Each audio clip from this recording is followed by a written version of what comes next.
Lavrov says extremists prevail among the ranks of the Syrian opposition and obstruct any initiatives that may lead to dialogue.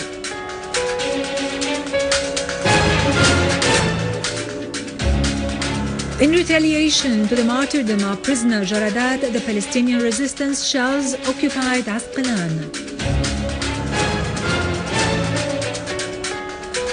A new round of negotiations is held between Tehran and the 5+1 countries in Kazakhstan on Iran's peaceful nuclear trial.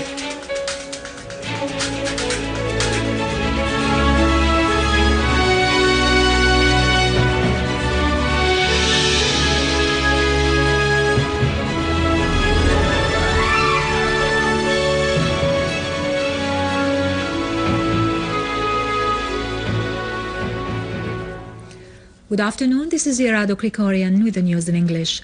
Russian Foreign Minister Sergei Lavrov has said extremists have controlled Syrian opposition and obstructed any initiatives that would lead to dialogue. During a press conference with his Dutch counterpart Frans Timmermans in Moscow, Lavrov said the conditions have become clearer for the sides to sit at the negotiating table. Voices have emerged in favor of such dialogue without prerequisite conditions, Lavrov said. However, he added, these voices were later silenced. Lavrov pointed out that extremists have prevailed in the ranks of the opposition and they are in favor of a military solution to the crisis in Syria, thus obstructing any initiatives that may lead to dialogue.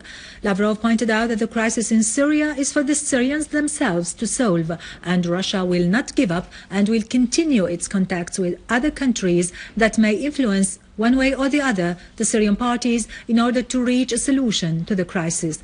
He referred to increasing concerns as a result of the continuation of the current situation.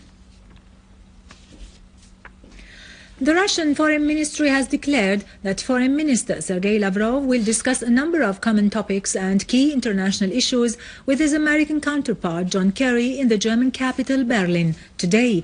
Lavrov had yesterday said he intended to raise with Kerry the question of the U.S. violation of international law. Addressing the diplomatic academy, Lavrov said, if countries want their action to be accepted by others, the only way would be to build such action within the framework of the international law provisions. We will certainly talk during the imminent meeting in Berlin about specific examples, including the stand towards the Syrian crisis, Lavrov asserted. Moscow has expressed regret that some Syrian opposition representatives have refused the possibility of settling the crisis in Syria. Russian Foreign Ministry spokesman Alexander Lukashevich pointed out that the talks between the Russian and Syrian foreign ministers focused on the search for a political solution in Syria through dialogue between the government and the opposition.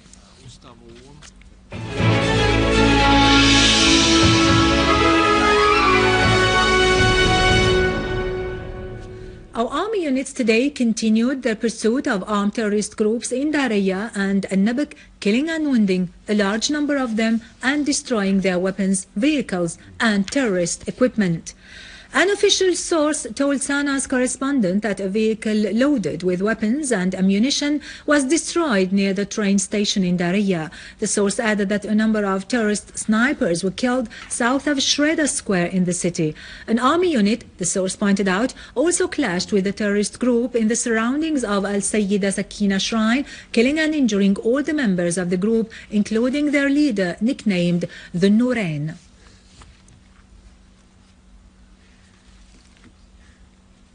Our army units also clashed a terrorist group that was attacking citizens and their properties in the eastern farms of Nabek, killing some of them.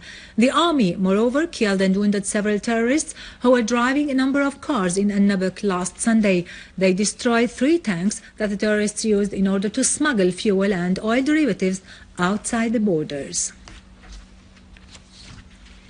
In cooperation with the inhabitants, our armed forces continue to clear several areas in the ancient part of Aleppo and its markets from the armed terrorist groups.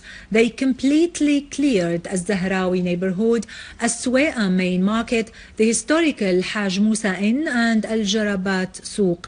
The following images show the bulk of devastation that affected the buildings and shops destroyed by the terrorists.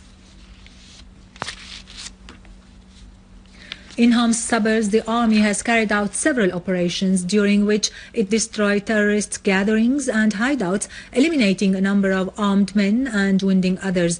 The army also destroyed several vehicles used by terrorists in eastern Buwaida, Aqrab, Taldo, Assan and Televisione.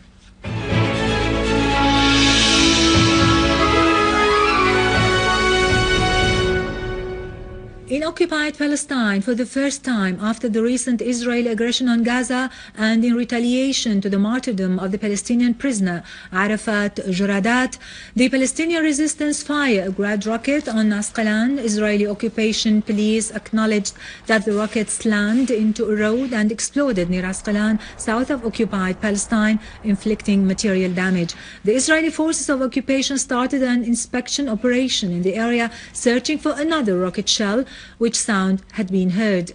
The rocket was fired from Gaza Strip after confrontations between the Israeli forces of occupation and the Palestinians in the occupied West Bank following the martyrdom of prisoner Jaradat. Clashes erupted in Cairo's Tahrir Square today between protesters and the Egyptian security forces, who arrested dozens of protesters and removed the blockades erected by anti-Morsi demonstrators. Meanwhile, Egyptian leftist opposition party, the Popular Current, said today it will boycott parliamentary elections due to start in April, as well as national dialogue talks proposed by Morsi in protest against the election law. It also rejected the continuation of Morsi's oppressive policies. Yesterday, 2 children were killed in Al-Mansoura by a gas bomb fired by police towards a clinic opposite at Tahrir Square during clashes between protesters and security forces, which left dozens of others injured. In the Kazakh capital Almaty, a new round of talks started between Iran and the 6 countries on Tehran's nuclear program. Spokesman for European Union's Foreign Affairs, Michael Mann, said that during the round of talks, which followed 4 others, Western countries are expected to offer a new proposal for Tehran. Iran's chief negotiator, Saeed Jalili, had asserted a few days ago that 6 countries should enter this round of talks with Tehran using a new strategy away from the previous mistakes. With this, we end our news for today. Thank you for watching. For more news about Syria and the region and to view this bulletin again, you can always visit our website in English, syriaonline.sy. Now to latest business and market news with Nariman Qassam after a short break.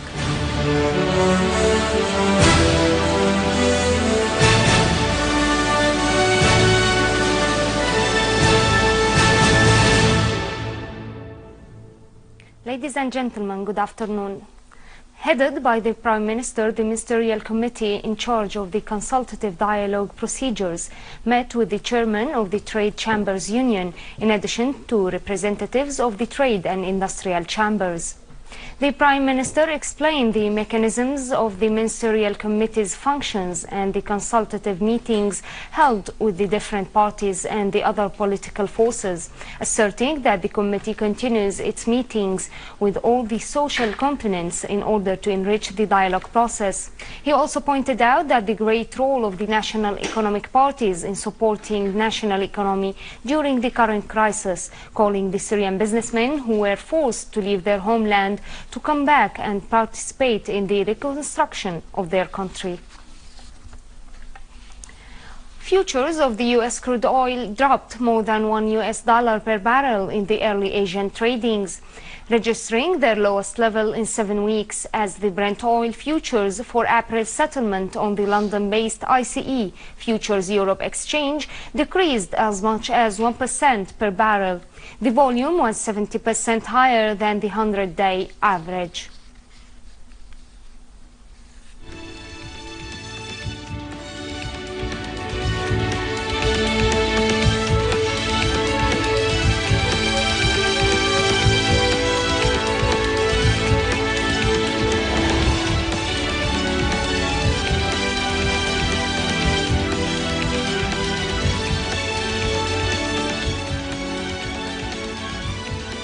European stocks declined as Italy's elections renewed the concerns about the dilution of its austerity program, in addition to the region's sovereignty debt crisis, which may increase, while the US stock index futures advanced.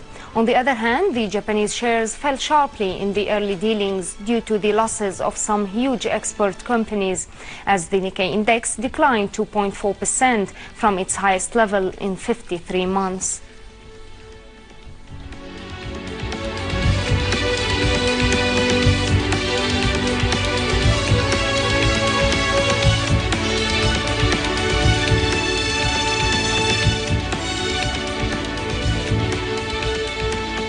In the local market, the 21-carat gold is 4,375 Syrian pounds, marking 25 Syrian pounds higher, as the jewelers' assembly set the price of the Rashadi golden coin at 32,200 Syrian pounds and the English coin at 35,800 Syrian pounds.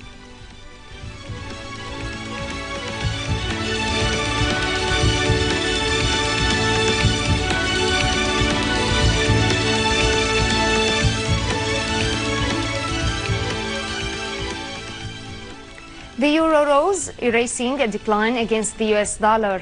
As the Italian and Spanish bonds trimmed earlier losses, some investors also bought the currency after it fell to a 7-week low, whereas the yen weakened against 16 of its major counterparts.